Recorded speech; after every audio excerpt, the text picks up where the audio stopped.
La vie de chaque homme est un chemin vers soi-même, l'essai d'un chemin, l'esquisse d'un sentier. Personne n'est jamais parvenu à être entièrement lui-même. Chacun, cependant, tend à le devenir.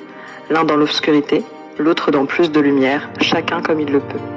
Chacun porte en soi jusqu'à sa fin les restes de sa naissance, les dépouilles, les membranes d'un monde primitif.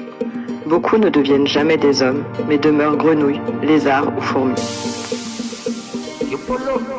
Yo man, laissez-moi vous faire une confidence si dense, je ne puis la porter même dans ma tête immense.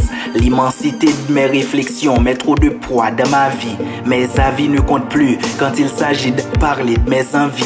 Environnant mes désirs, je fais des pas de cœur pour chantonner mes sentiments. Parfois je vis comme si je n'avais pas de cœur.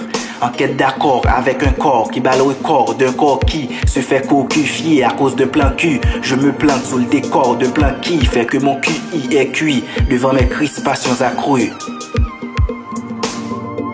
Mais chacun de nous est un essai de la nature dont le but est l'homme. À nous tous, les origines, les mères sont communes. Tous, nous sortons du même sein, mais chacun de nous tend à émerger des ténèbres et aspire au but qui lui est propre. Nous pouvons nous comprendre les uns les autres, mais personne n'est expliqué que par soi-même. Ok.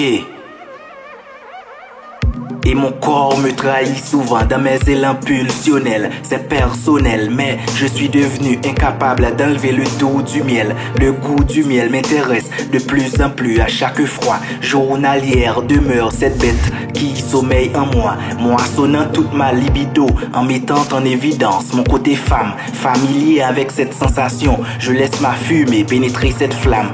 La parole de Socrate, connais-toi toi-même, roule dans ma tête comme un tube par sa mise en application. Je me masturbe, je me laisse souvent emporter par ce processus. Je ne sais pas si c'est mal, mais il y a dans ma tête un tribunal qui fait que mon processus, le prépuce de mes hormones.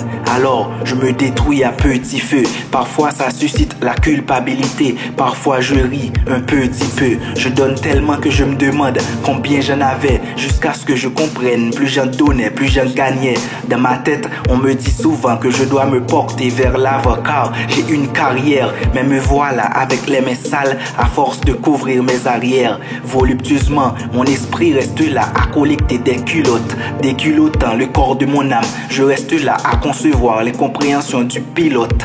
Sous pilotage automatique, mon cœur fonctionnerait seulement pour celles qui arriveraient à stopper ce mal. Normal, mais je me sens confortable ainsi comme mal. Ma plume parle un langage codé que la réalité ne parvient pas à comprendre. Et à force d'avaler des mots, je parviens à apprendre le verbe aimer et à aimer le verbe apprendre. Je m'auto-détruis dans chaque texte car je ne fais que divulguer ce que je suis. Je me cache derrière des mots, mais un jour peut-être je serai ce que je fuis. Je puis tout par celui qui me fortifie et par celle qui me manque.